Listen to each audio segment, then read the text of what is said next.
Oke. Nah, ketika di zaman Richard itu sempat terjadi kerusuhan tahun 2016 waktu lawan Sriwijaya di GBK. GBK. Disitulah Persija dilarang main di Jakarta. Gitu. Oh, Nah, oke. jadi polisi syaratnya perbaiki dulu deh organisasi Jakmania, baru kita kasih izin lagi main. Nah, gue dipanggil lagi. Gue dipanggil lagi untuk benahin gitu. Oke.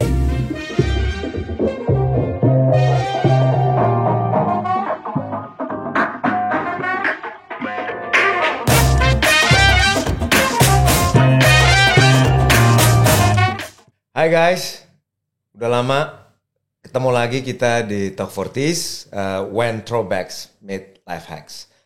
Hari ini menarik banget, walaupun gue juga sebenarnya nggak terlalu mengerti tentang sepak bola, tapi gue kedatangan seorang tamu yang sepak bola banget, udah nggak bisa dipisahin lagi persepak bolaan khususnya di Jakarta dengan tamu gue kali ini.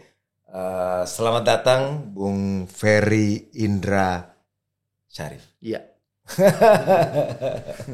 Apa kabar Bung? Alhamdulillah baik. Ini dia nih. Kalau menjadi salah satu pendiri fans klub sepak bola harus selalu energik berarti ya. Iya dong. Kita ini mengurus bola bukan ngurus Jangkartari Sangardama gitu. Jadi ada emosionalnya, ada galaknya, ada adrenalinnya. Usia berapa ngomong-ngomong, Bu? Sekarang 59. Wah, Dikit lagi kepala 6. Dikit lagi kepala 6. Berarti lebih dari setengah hidupnya mengurusi bola, persepak bolaan dan khususnya fans. Iya. Wabil khusus fans sepak bola. Iya. Dari tahun 97 udah ngurus bola. Udah ngurus fans. Dari tahun 97. Iya. Dari tahun mungkin audiens di sini 97 ada yang belum lahir kali ya. Banyak generasi belum lahir. Ini kameramen juga pada belum lahir semua nih. Wah, 97 udah ngurus bola. Pertanyaannya, kenapa segitu passionate-nya dengan fans sepak bola? Dengan bola dulu. Dengan bola dulu deh, dengan bola. Karena gini, orang Indonesia dari bayi aja nggak ada kan, semua bayi kan pasti dikasih awal-awal bola. Ya kan, betul. Pasti perkenalan pertama bola. Ya. Semua bayi pasti senang bola. Jadi mungkin itu yang menyebabkan bola jadi paling disukai gitu. Terus berikutnya gue dari kecil tuh memang kakek gue itu selalu ngajak nonton tim nasional. Dari masih SD kelas berapa gitu gue udah diajak nonton tim nasional. Gue nonton piala yang Olimpiade tuh yang kita kalah adu penalti di Senayan, gue nonton itu bareng sama kakek gue sama adik sama abang gue gitu. Itu nonton. Jadi dari kecil udah kedidik gitu. Walaupun bokap nggak suka bola. Bokap malah nggak suka bola. Bokap penerbang gitu. Kakek yang gila bola gitu. Nah, jadi kakek yang kayak ngedidik udah ke doktrin, dan kebetulan tahun 87 itu pindah rumah ke Lebak Bulus. Jalan kaki 5 menit udah sampai Stadion Lebak Bulus. Ya makin kefasilitasin. Kalau pulang kuliah ngelewatin stadion, ya udah pasti mampir dulu gitu. Dan kalaupun ada pertandingan kedengeran dari rumah itu. Pasti kedengeran lah. Kalau jalannya kalau kita nggak nonton gitu rasanya gimana gitu. Udah member face jangan-jangan. Nggak perlu tiket dong. Iya, bawa muka sih udah kayak baca lah. Jadi, nah itu kan suka bola, terus bertransformasi menjadi salah satu pendiri fans klub sepak bola, fans klub Persija itu. Ceritanya gimana? Ya kan awalnya tuh waktu di Lebak Bulus tuh awalnya yang home base di situ cuma Pelita Jaya. Nah Pelita Jaya itu mereka punya sistem fans club. Fans club itu free gitu. Karena kan Pelita Jaya waktu itu nggak punya pendukung lah. Jadi kalau kita daftar jadi fans club free itu masuk. Nah begitu Persija pindah ke sana, kita awalnya bayar tiket. Lama-lama jangan-jangan kalau kita jadi anggota fans, ini Ini bisa free nih gitu. Oke. Kita daftar. Tapi ternyata dari Persijanya bilang gini, waktu itu Mas Edi Supatno. Mas Edi bilang, kita belum ada fans club. Kalau mau kalian sendiri yang bikin. Nah udah kita kumpul berapa kali termasuk sama Gugun Gondrong. Gugun Gondrong tuh kenalnya di stadion gitu. Dia yang kenal gue di stadion. Kalau gue kenal dia karena dia artis kan. Gitu. Akhirnya kita kumpul bareng-bareng. Terus dicetuskannya itu bukan di Menteng sebetulnya, di Kuningan. Karena waktu itu Persija lagi make latihan di Kuningan sama bukan asrama ya, mesnya tuh di Kuningan. Dulu kan ada Geraha Wisata Kuningan. Nah, Persija di situ. Nah, kita dibawa sama pengurus Persija ke sana, kita bentuk di situ fans club di Jackmania. Yang pertama ditunjuk ya Gugun. Karena semua yang hadir di situ kenal Gugun. Gitu. Ya udah setelah itu udah gue kalau udah terjun ke satu bidang udah susah lepasnya lagi.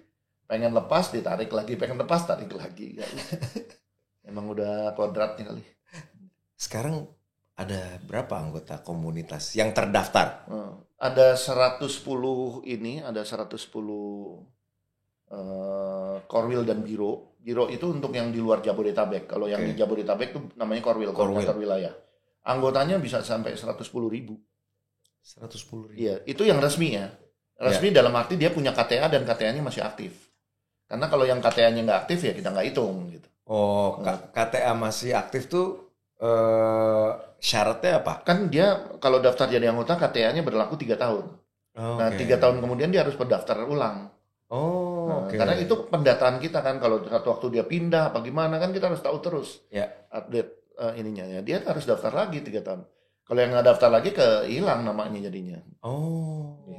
Memang udah terorganisir seperti itu atau? Dari awal kita diriin organisasi kita memang pengen terorganisir.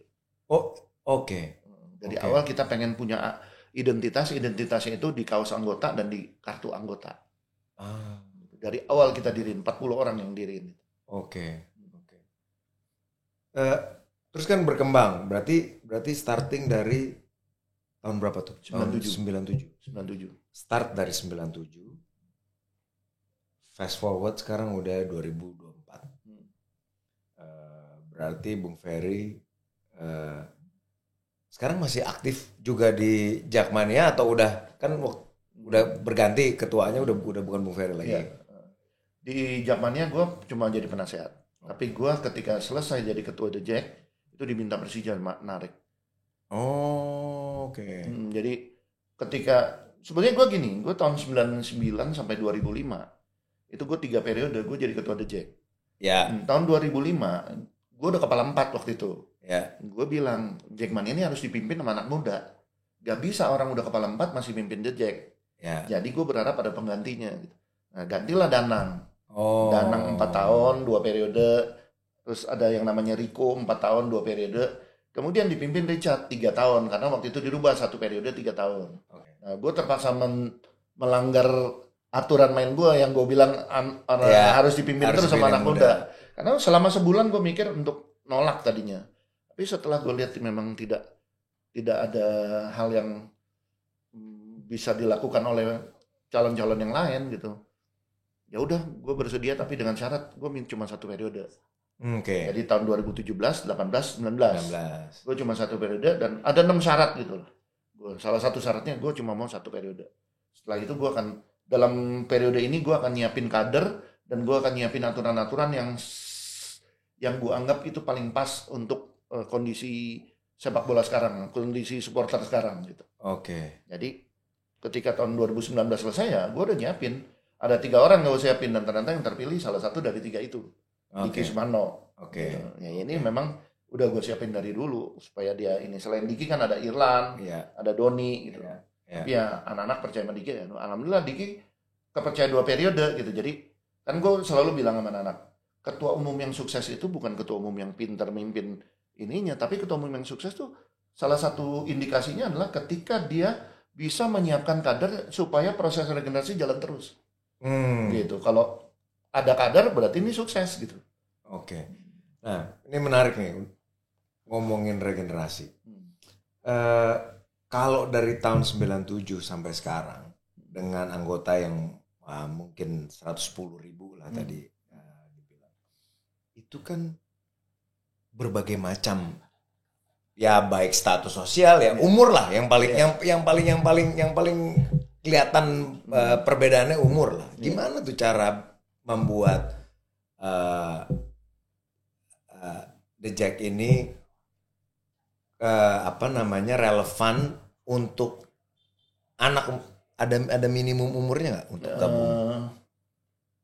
Gue lupa deh aturan sekarang gitu, gue lupa. Kalau dulu sempat ada aturan gitu ya, jadi umur berapa gitu nggak boleh. Oke.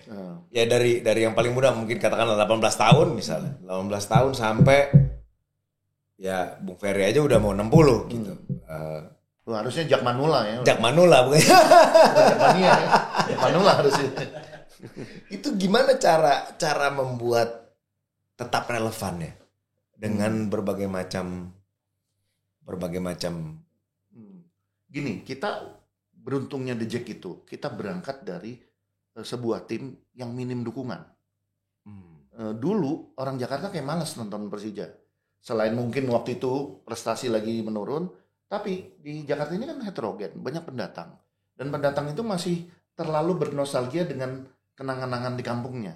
Yeah. Jadi orang Jawa Timur dukung Persebaya, dulu belum Arema ya. Orang Jawa Barat dukung Persib. Nah, gue mau coba memangkas itu. Gue mau mencoba mencari generasi kedua yang tinggal di Jakarta. Lu sekarang tinggal di Jakarta, lu hidup di Jakarta, lu cari makan di Jakarta. Ya lu orang Jakarta. Lu orang Jakarta. Ya. Ini tim lu. Kalau lu berharap tim bokap lu, ya lu nontonnya setahun sekali. Karena setahun sekali baru dia datang ke Jakarta. Ya, tim lu yang main tiap hari ya ini. Nah, jadi dari awal kita yang 40 ini bikin peraturan yang namanya ADRT. Nah, ADRT itu berkembang terus. Nah, mungkin inilah yang membuat proses regenerasi kita itu jalan lancar. Karena apa? Kita selalu tiap kali pergantian kita selalu minta tampungan dari mereka, perwakilan dari semua wilayah. Itu ada beberapa perwakilan untuk bicara soal ADRT. Menurut kalian masih relevan nggak yang ini, aturan ini? Udah nggak? Oke, ya udah. Main-main aja gitu. Jadi mungkin ini ya, kayak sekarang ya, ini mohon maaf nih buat daerah-daerah lainnya. Kan boleh dibilang mereka juga mengakui bahwa di daerah lain itu banyak sekali organisasi tandingan. Ya bukan tandingan lah. Organisasinya nggak cuma satu supporternya. Ada 2, ada 3, ada 4, bahkan ada yang 12 gitu. Tapi kenapa di Jakarta cuma 1? Ya karena kita fleksibel. Gaya dukungan kita tuh, gue pernah ditanya sama salah satu teman gue, pendiri The Jack, namanya Banceng. Bung, kalau nanti anggota kita banyak, apakah Bung Ferry ngotot lagu-lagu ini yang akan dinyanyikan? Gue bilang, kita kalau nanti ternyata lagu yang ngetop dangdut, mau pakai sistem dangdut ya silakan dangdut. Kalau mau ternyata ska ya silakan ska. Nah, gaya dukungan yang dulu itu dengan gerakan-gerakan kayak Bravas, Amerika Latin, sekarang kan lebih ke ultras dan hooligan. Ya kita welcome aja, nggak ada masalah. Lu mau gaya ultras, lu mau gaya hooligan, nggak ada masalah. Nah, mungkin ini yang membuat kita fleksibel, kita lentur, dan akhirnya mereka. Tapi gue selalu nekenin, ketika gue naik nih tahun 2017, gue bilang sama mereka semua komunitas, gue bilang, sekarang kalian ini bukan anggota Jakmania. Kalau ada kericuan yang dicari polisi siapa? Ketua Umum Jakmania. Siapa yang dipanggil Ketua Umum Jakmania? Jadi secara tidak langsung Jakmania ini payung buat kalian. Nah, sekarang kalau memang kalian nggak mau, kita nggak mau berorganisasi, mayoritas nggak mau, ya nggak apa-apa, nggak ada masalah. Kita bubarin karena organisasi itu lahir karena kebutuhan. Kalau generasi berikutnya tidak membutuhkan organisasi, kita bubarin organisasi ini. Tapi yang gue coba jelasin kan anak, ketika organisasi ini kita bubarin, payung itu hilang. Payung itu hilang, tempat kalian berteduh itu hilang. Jadi ketika ada kerusuhan, polisi telanjang ngelihat kalian semua. Oh, di tribun ini ada garis keras. Oh, tribun ini ada Tiger Boys. Oh, di tribun ini ada Kurva North. Ya, siapa yang mimpin di tribun-tribun itu? Itulah yang akan diambil. Itulah yang akan diajak untuk diskusi segala macam. Akhirnya apa? Peran pengurus di Jakmania ya dijalanin sama orang-orang itu. Nah, mau nggak kalian? Kalau kalian nggak mau, ya udah kalian masuk ke dalam organisasi ini. Kalian berteduh di payung ini, biar kami pengurus The Jack yang mencoba menetralisir menjadi jembatan. Gitu. Ya alhamdulillah semuanya mau. Gitu. Oh, menarik banget ya. Maksudnya ini kan heterogennya kan betul-betul seheterogen itu ya, baik dari sisi orang. Strata usia, strata sosial, strata pendidikan. Itu variatif banget. Oke. Jadi bahasa yang kita gunakan harus bahasa yang bisa nyampe ke mereka. Betul. Banyak bahasa-bahasa yang mereka nggak nyampe. Karena maaf, strata pendidikan kan beda. Ya, anak STM sama anak dokteran kan istilahnya udah beda-beda.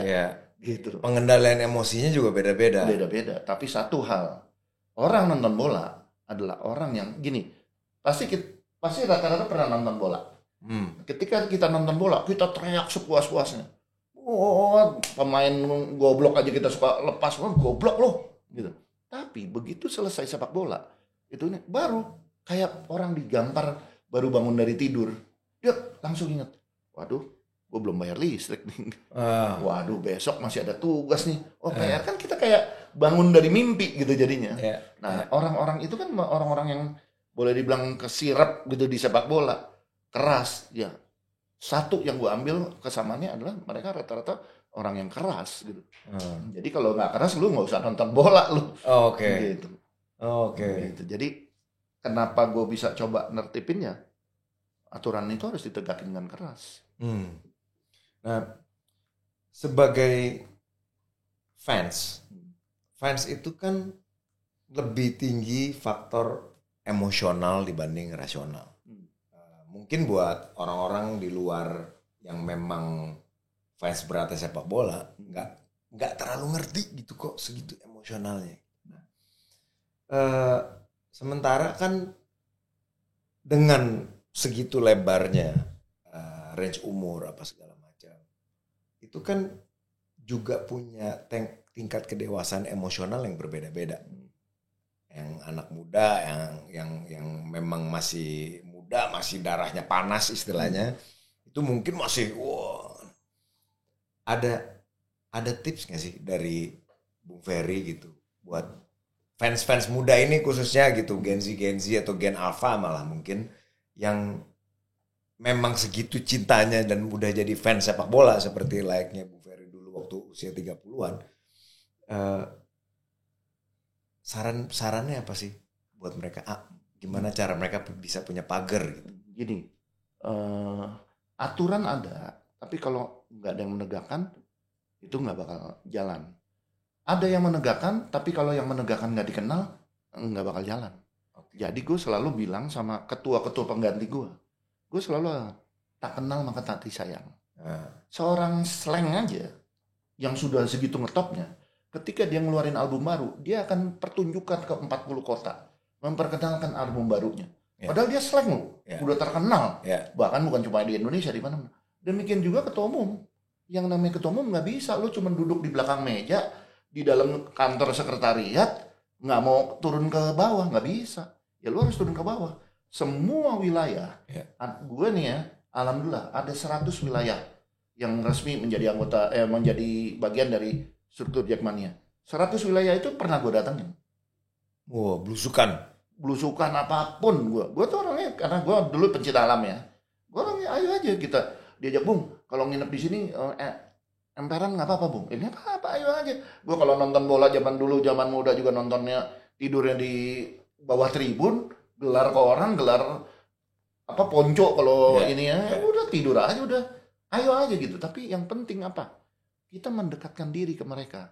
Sehingga ketika kita ngomong dengan aturan-aturan, mereka mau mengerti. Karena ini ketua gue loh. Tapi bagaimana mereka mau tahu itu ketua kalau kita aja cuek sama mereka. Ketika mereka datang minta foto, kita cuek segala macamnya. Gimana gitu? Ya itu kita harus mendekatkan diri ke mereka. Semua korwil, semua ini tahu gue. Insya Allah, amin, tahu. Karena gue pernah ke wilayah mereka. Oke. Kalau tips gitu buat para fans muda yang darahnya masih panas, gimana sih supaya tetap punya pagar batas dalam berperilaku gitu misalnya? Gini, mereka beruntung karena mereka masih punya orang-orang tua yang udah lama jadi anggota Jackmania kayak gue orang ini, generasi gue. Kalau gue dulu kan benar-benar otodidak, tidak ada yang membimbing. Kita belajar dari pengalaman. Nah dari pengalaman itulah kita coba terapin ke adik-adik kita, gitu. Jadi ada pagar gitu. Lu silakan emosi. Nah kadang-kadang gue suka membiarkan. Bung ini gimana ya anak? Udah biarin. Kalau susah dibilangin biarin. Nah begitu mereka kebentur masalah, mereka akan datang ke kita. Satu waktu mereka pasti akan datang ke kita. Bung ini saya ada masalah gini-gini. Kan gue udah bilang dulu. Tapi lu gak mau nurut. Nah sekarang pengalaman kan. Ya udah. Biasanya gue kadang-kadang kalau yang bandel gue diemin aja. Gue udah bandel. Yang penting satu buat gue. Lu tidak boleh merugikan Persija. Bagi gue kalau lu mau merugikan Persija, lu berhadapan sama gue. Misalnya mereka nggak puas dengan tim Persija, begitu selesai pertandingan turun, lu berhadapan sama gue lo. Gue cari tahu nih anak mana. Oh dari wilayah ini Bung. Oke, wilayah itu gue nggak kasih tiket besoknya. Gue nggak kasih satu korwil, gue nggak kasih tiket. Sebelum nih anak datang ke kantor sekretariat, minta maaf dan janji nggak mau ngulangin lagi. Kalau nggak, gue nggak kasih tiket semuanya. Ya dia bertanggung jawab terhadap komunitasnya kan. Komunitasnya menghujat dia. Ini gara-gara lu sih kita nggak bisa nonton nanti. Ayo dong, lu datang dong. Dulu ada yang kayak gitu nggak mau datang. Ya udah 2 pertandingan wilayahnya nggak bisa nonton. Tapi teman-temannya marahnya sama dia. Jadi memang di dalam komunitasnya juga dibuat aturan sedemikian rupa kayak ada carrot and stick-nya. Kayak kalau lo nggak patuhin ini, lo nggak mau ini ya. Gue sekaligus mengajarkan lu tidak bisa bilang tanggung jawab gue sendiri. Enggak, lu tanggung jawab terhadap komunitas lu. Lu tanggung jawab terhadap wilayah lu. Gue mau mengajarkan kekompakan mereka dan gue pengen temen-temennya kalau ada salah satu yang melanggar ya temennya juga negor. Kalau cuma ngarepin gue pontang-manting di stadion negor ya repot lah. Seru juga ya. Kesan yang paling mendalam selama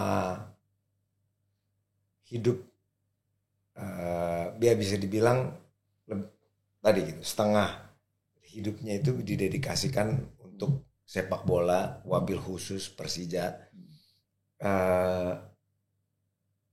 Highlight apa sih di dalam hidup yang jadi pengalaman terus bisa membentuk Bung Ferry sebagai Bung Ferry yang sekarang? Gue anak nomor 2. Abang gue Trisakti. Gue IT. Abang gue mesin Trisakti. Gue Institut Teknologi Indonesia. Gue beda setahun sama dia. Beda setahun juga sama adik gue. Adik gue di Belanda kuliah. Tahun Januari 87 bokap meninggal. Gue belum selesai kuliah waktu itu. Tapi jujur gue hancur sehancur-hancurnya. Gue perlu nyampein ini karena ini harus jadi pelajaran buat anak-anak. Gue hancur sehancur-hancurnya. Gue dulu kecil tuh sering dapat dongeng dari kakek. Gue sama bokap tuh dibeliin buku-buku bacaan banyak banget. Dulu ada Sari Elang, ada Sari Lima Benua, ada H.C. Andersen. Gitu. Nah gue terbentuk sebagai sebuah karakter bagaimana seorang anak kecil tuh disekolahin sampai nanti tua. Gambaran gue tuh adalah bokap nyokap gue tuh cuman duduk depan TV, depan kursi goyang, nyokap kan dulu kita kecil gitu, nyokap ngerajut, bokap baca koran, kan begitu kita kecil. Nah, gambaran itu hilang.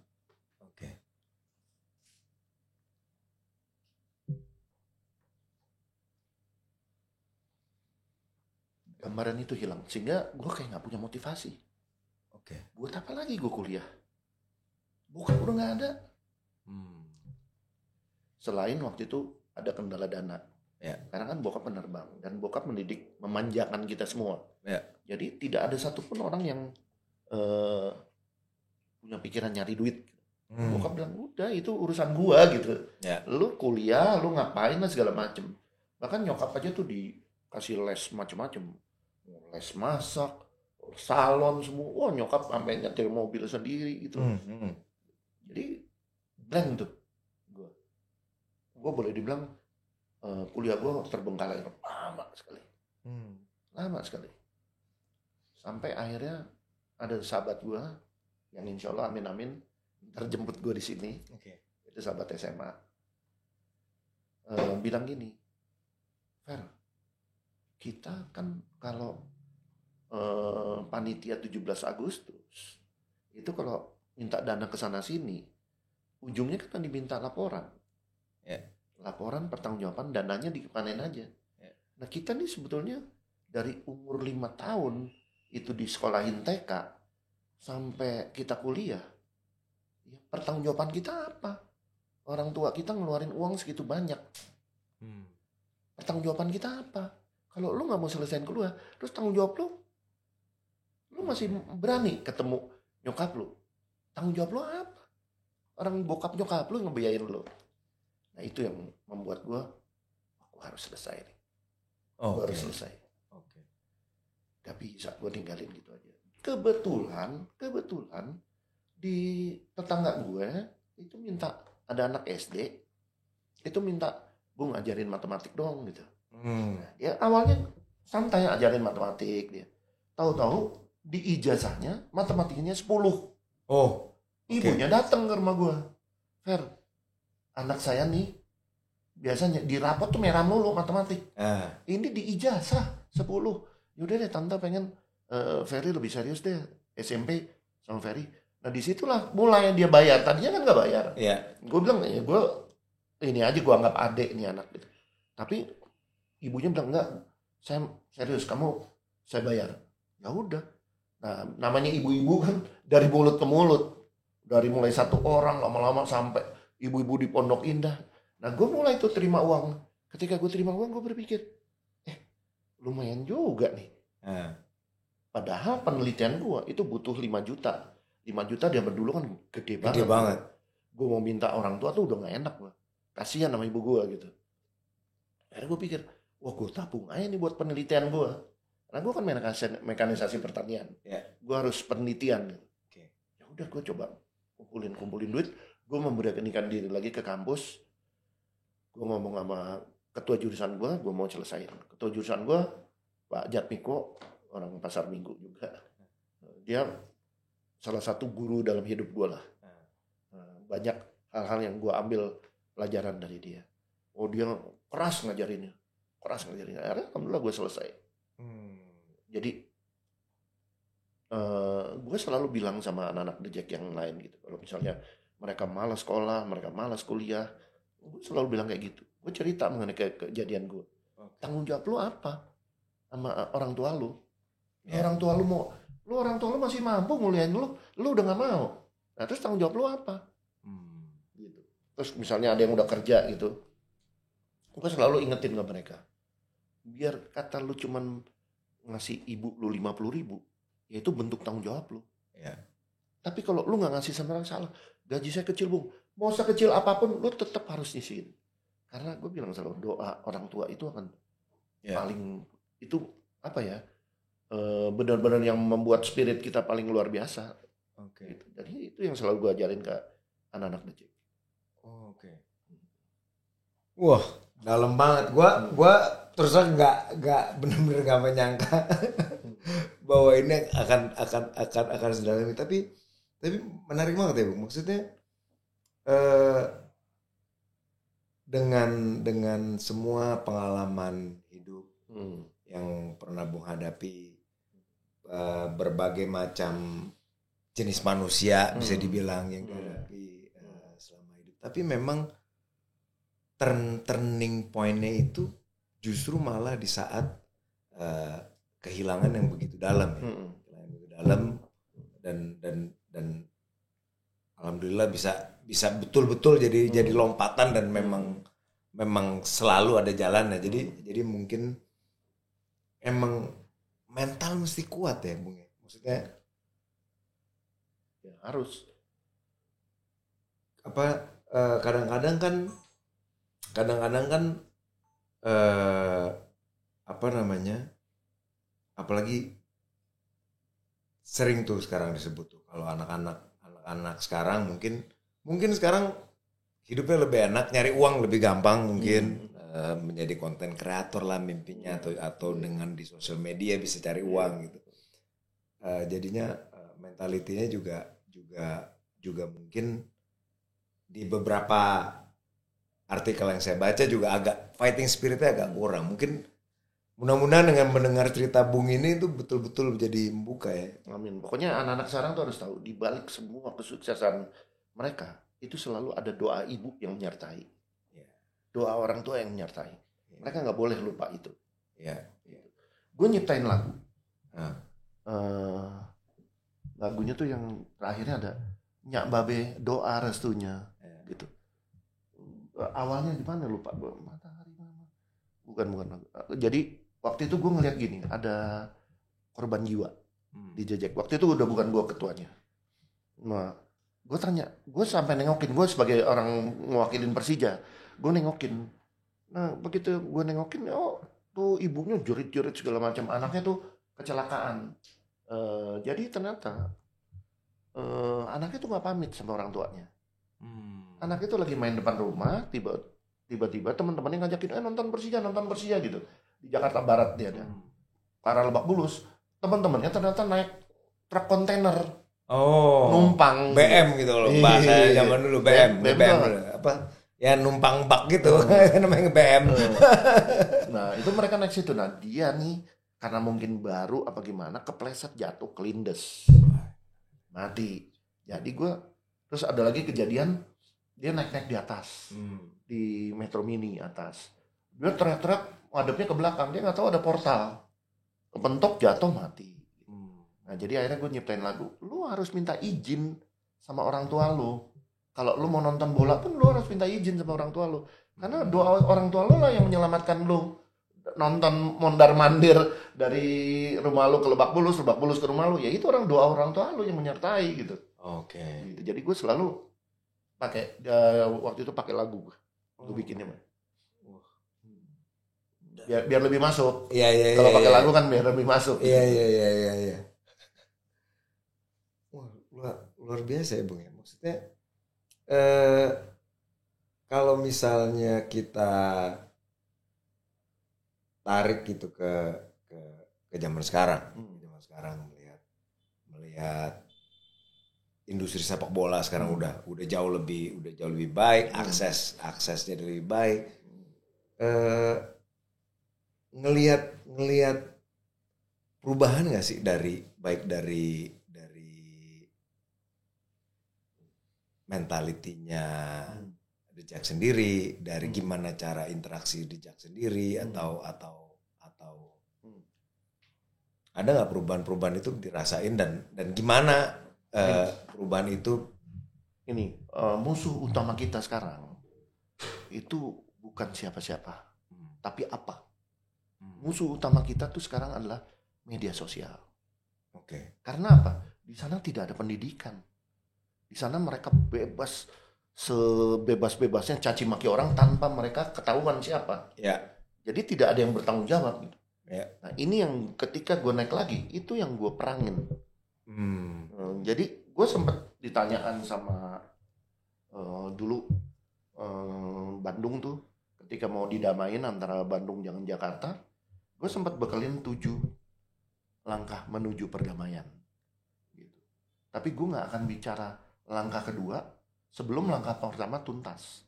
Nah langkah pertama yang gue minta adalah hilangkan dulu lagu rasis. Misalnya The Jack anjing atau Viking bangsat gitu kan. Nah itu kalau di TV orang nonton, anak yang tadinya gak seneng, anak yang tadinya gak tahu menau jadi gak seneng. Gue dikatain sih, lu siapa ngatain gue gitu. Akhirnya permusuhan itu jadi melebar. Kayak bola salju makin lama makin luas. Gitu. Jadi hilangkan dulu lagu rasis. Ibaratnya nih koreng biarin sampai kering dulu. Begitu kering baru deh kita bicara damai. Ini dulu lagu rasis dulu hilangin. Nah, alhamdulillah waktu itu PSSI menanggapi. Mereka bikin regulasi baru, kalau ada lagu rasis wasit berhak menghentikan pertandingan. Kalau ada lagu rasis akan kena denda. Gitu. Alhamdulillah. Gitu. Itu pertama. Nah yang kedua, penertiban medsos. Misalnya Viking sama The Jack nih.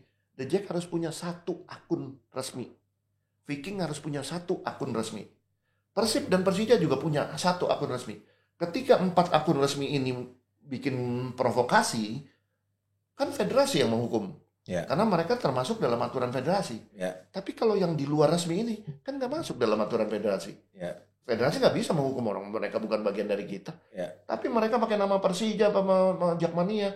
Nah yang ini adalah tugas polisi menertibkan. Itu tugas polisi. Itu ini kedua gue, langkah kedua gitu. Jadi kalau langkah kedua ini belum ditertipin, sampai kapanpun susah. Karena perang di media sosial itu. Nah anak-anak sekarang itu lebih banyak kedidik dari media sosial. Media sosial itu bukan cuma sekedar debat, tapi juga melihat banyak video-video di luar yang dilihat adalah yang tawurannya. Yang dilihat tuh aksi-aksi yang bagi mereka keren gitu. Nah ini kan yang harus kan nggak ada pendidikan di situ. Nah ini yang harus diarahin. Kita nggak mungkin melawan arus. Kita cuma bisa mengarahkan arus. Gitu. Gua sehebat gua, seorang takut sama gua, tapi gua tetap nggak bisa ngelawan arus. Arusnya sekarang memang udah arus hooligan dan ultras. Itu harusnya sekarang. Tapi gua cuma bisa mengarahkan, oke, lu hooligan, tapi lu nggak bisa benar-benar pure kayak di luar negeri. Kalau di luar negeri kan keamanannya benar-benar berfungsi. Kalau di kita kan enggak. Di kita kan keamanannya paling aneh di kita. Gini, izin. Kalau pertandingan perjualan Persib, izinnya dipersulit. Tapi kalau giliran pertandingan champion, izinnya enggak. Lah, tugasnya polisi apaan dong kalau gitu? Kan dia kayak nggak mau kerja. Kalau yang kira-kira potensi ribut, gue nggak izinin deh. Gitu. Atau supporter tamu nggak boleh datang deh. Gitu. Ya nggak bisa begitulah. Sepak bola harus berjalan terus. Dan berjalannya dengan aturan-aturan sepak bola. Kedua supporter harus datang. Dan itu tugas polisi. Untuk nemanin ya tugas polisi, tugas steward gitu. Tapi stewardnya juga harus bijak, jangan sampai kejadian kayak di Bandung gitu. Gitu. Dan kejadian di Bandung itu bisa dialami oleh seluruh kota. Jadi gue berharap jangan ada yang menghina. Alah lu cemen lu bisa ribut. Kejadian itu bisa menimpa di Jakarta juga. Jadi jangan menghina karena kita sendiri belum tentu ini. Dan gue kan selalu gue bilang sama anak-anak dejek, jangan lupa. Ketika telunjuk lu menuding, ada 3 jari lagi yang nunjuk ke diri sendiri. 3 jari, gue nggak bilang 4 jari, karena jempol kita nih arahnya nggak jelas gimana. Tapi 3 jari lagi akan menuding ke arah kita. Berarti dalam setiap kesalahan orang lain ada kemungkinan ada 3 faktor dalam diri kita yang membuat orang lain melakukan kesalahan itu. Jadi mawas diri dulu. Mawas diri dulu. Lu mau nggak digituin, lu mau nggak dikatain kayak begitu ya, lu jangan ngatain.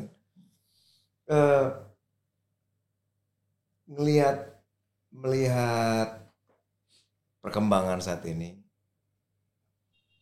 seberapa optimis Bung Ferry dengan persepak bolaan baik di Indonesia sendiri maupun di baik Indonesia maupun antara sepak bola klub-klub di Indonesia atau secara nasional? Gue sebetulnya gini ya, optimis prestasi apa gimana nih? Optimis sama ya industrinya ya, prestasinya, perkembangannya gitu. Kalau industri gini ya, tidak ada, sepanjang pengetahuan gue di dunia ini tidak ada sebuah klub sepak bola pun yang untung. Klub-klub besar di Eropa itu juga punya utang. Gitu. Jadi jangan terlalu mimpi besar di Indonesia, bu kita akan bisa untung lah inilah. Jadi jangan terlalu mimpi gitu. Nah, kalau mau industri sepak bola ini kan olahraga rakyat, dan masyarakat yang suka bola itu kan banyak juga yang mayoritas kemampuannya terbatas. Kalau di luar negeri itu kan dalam menentukan harga tiket, mereka melihat pendapatan per kapita di kota ini, penghasilannya umumnya berapa. Disisihkan buat keluarga berapa, disisihkan buat pendidikan berapa. Berarti yang sektor hiburan yang segini nih. Nah inilah yang mereka olah untuk jadi harga tiket. Gitu. Nah di kita kan enggak. Kita pokoknya enggak nentuin aja gitu. Nah, jadi akhirnya kadang-kadang sepak bola jadi nggak bergairah. Terbukti ya 2 tahun belakangan ini grafik penonton di sepak bola Indonesia tuh makin menurun. Kita nggak bicara timnas ya. Timnas sekarang kan penuh karena banyak bule. Banyak sekali pengen lihat bule. Pengen bule keringetan. Tapi kalau bule nggak ada, udah mereka hilang lagi gitu. Beda gitu. Jadi kita bicara kompetisi dalam negeri. Kenapa makin menurun? Ya ada banyak faktor. Faktor pertama adalah Kanjuruhan. Ya kan, Kanjuruhan kan sampai sekarang nggak tuntas. Jadi banyak yang takut lah. Nggak apa-apa tiba-tiba kita ditembakin gas air mata. Nggak apa-apa tiba-tiba digebugin gitu. Faktor pertama itu. Faktor kedua judi online. Judi online itu kan mayoritas orang bola juga. Gitu aja. Nah, faktor ketiga harga tiket. Harga tiket tinggi ya mereka milih. Udah gue nonton lawan Persib aja deh. Seru nih lawan Persib gitu. Jadi harus ada pemikiran-pemikiran supaya gimana tuh orang-orang yang loyalis itu jangan ninggalin lagi, jangan pergi gitu. Engagementnya harus dipelihara gitu. Sehingga mereka tetap merasa ini bagian dari kehidupan mereka yang nonton Persija gitu. Satu pertanyaan lagi berkaitan dengan sepak bola, walaupun tadi gue janji gak banyak berkaitan sepak bola. Tapi satu pertanyaan lagi yang menarik. Gimana cara menjaga engagement tadi seperti yang dibicarakan? Maksudnya kan dengan berbagai macam kondisi, perbedaan dan sebagainya gitu. Gimana tetap bisa menjaga engagement? Komunikasi. Jadi gini, sekarang ini ada aturan di setiap klub di Indonesia, klub Liga 1 itu ada namanya kayak fan engagement. Gue nih sekarang fan engagement. Fan engagementnya Persija. Jadi ketika gue selesai dari ketua umum, gue ditarik ke Persija. Gitu. Ya udah. Nah PSSI sendiri juga ada fan engagement. Ada exco tuh yang ngurusin memang mengenai supporter gitu. Bang Arya Sinulinga. Nah dia yang ngurusin mengenai supporter. Jadi dia mendengarkan suara supporter seperti apa. Itulah yang antar klub juga gitu.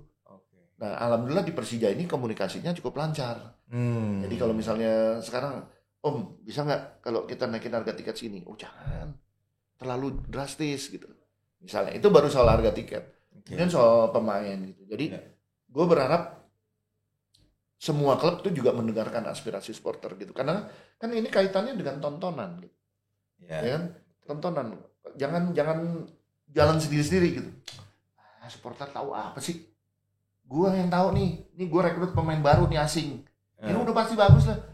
Kan kita mau entertain, katanya sepak bola entertain. Salah satu entertain kan ketika supporter pengen lihat nih. Misalnya kalau Persija beli Ramon Bueno, itu kan Jackmania belum tahu Ramon Bueno itu siapa. Tapi kalau Persija beli Messi Doro itu bagus di Solo. Berduyun-duyun anak-anak, gue pengen lihat Messi Doro. Berduyun-duyun anak-anak akan nonton Messi Doro.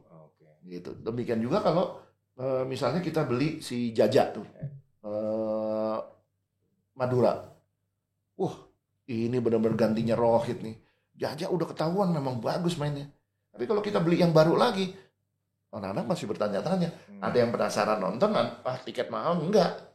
Ya malah terus ngelihatnya jadi ke arah harga tiketnya gitu, lebih sensitif. Jadi kadang-kadang unsur tontonan itu juga harus diperhitungkan dalam ini kan.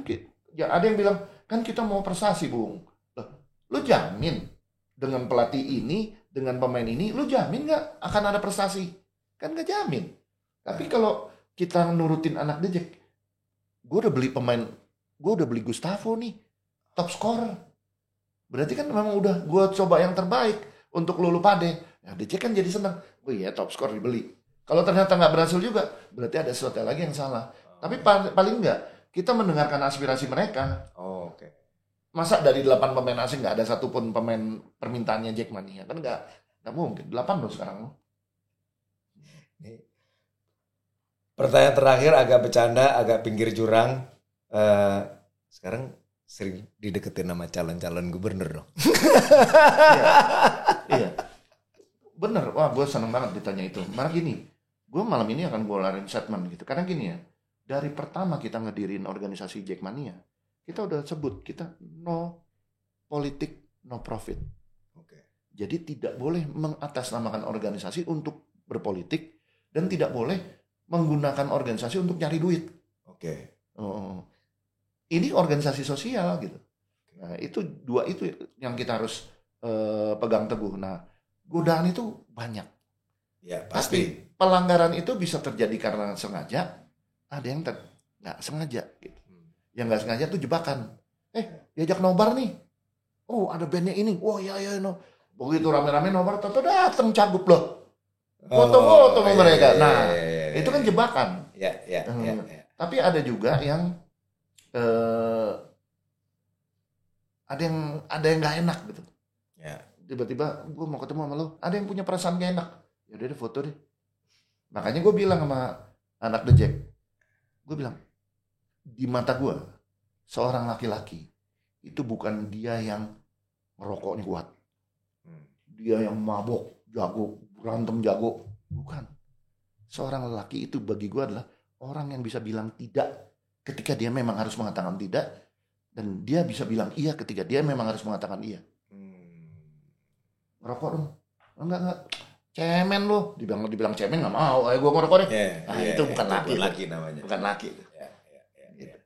Gue bilang, lu merasa, waduh ini pelanggaran organisasi, tapi nggak enak nih sama calonnya. Dia udah datang, jadi nggak apa-apa deh foto bareng, pakai logo The Jack. Ya, nggak laki itu. Nggak laki. Orang menghormati kita karena kita punya sikap. Kita cukup bilang, mohon maaf Pak, kita dalam organisasi tidak diperkenankan menggunakan atribut-atribut organisasi. Ini nggak boleh. Kalau lo mau bilang Jakarta itu merah, ya silakan aja. Nggak ada kaitannya sama, kan Persija merah. Ya partai mereka juga merah. Mereka juga berhak dong. Gitu. Jadi nggak ada masalah sebetulnya. Jadi kalau ditanya apakah gue ada yang ini, ya ada. Dan ketika sejauh apa mereka nanya, jadi gue harus apa nih Fer? Gue bukan calegnya, bukan cagupnya, tapi timnya itu ada yang ketemu. Gue harus apa nih? Ya gue kasih tahu, nggak ada masalah buat gue karena gue nggak anti semuanya. Gitu kan mungkin anak-anak rata-rata kan pasti gue sebut ya namanya. Anak-anak kan pasti rata-rata Ridwan Kamil anti.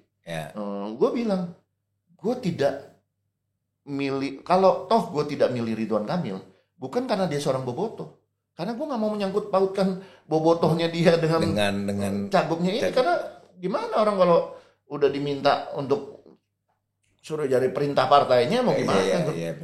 Gitu. Jadi gue nggak akan mempertimbangkan itu. Gitu. Jadi emang harus dipisahin lah ya. Harus dipisahin. Menarik. Pertanyaan penutup sekaligus signature dari Talk Fortis. Kita selalu nanya ke para tamu, kepada Bung juga. Bayangkan Bung, keadaannya kayak sekarang nih, zaman ini. Tapi Bung Ferry usianya masih 25 tahun. Kira-kira Bung Ferry akan nasihatin apa ke dia? Keadaan tahun 2024, Bung Ferry adalah Bung Ferry umur 25 tahun. Nah, Bung Ferry umur 59 tahun ini mau nasihatin Bung Ferry umur 25 tahun. Apa nasihatnya? Karena banyak tantangan kali ya. Kalau zaman sekarang tuh banyak tantangan. Gini, gue senang banget lagu Kus Plus. Lagunya tuh dalamnya laut tapi lebih dalam perasaan. Tingginya langit tapi lebih tinggi perasaan. Jadi memang kadang-kadang gini, kita contohnya kayak orang kita mau skripsi. Begitu kita mau sidang, kita deg-degannya minta ampun. Keringetan segala macem. Waduh, sidang, belajar lagi gitu. Sampai begadang-begadang. Begitu sidang selesai, gimana? Bisa. Ternyata sidang begitu aja ternyata. Semua bisa kita lewatin. Jadi ketakutan kita tuh berlebihan. Nah, anak-anak sekarang tuh kalau gue lihat lebih banyak kayak gitu. Menghadapi sesuatu tuh membayangkan yang enggak gitu. Bukan anak-anak sekarang aja, generasi masyarakat sekarang lah. Peraturannya semua harus pakai seat belt. Udah rame. Kalau nggak pakai seat belt nanti didenda gini-gini. Ada yang peraturannya semua harus pakai helm. Kalau nggak pakai helm nanti ngebayangin kan. Dia ngebayangin, gue kena denda 2 juta. Sama aja nggak boleh nyontek.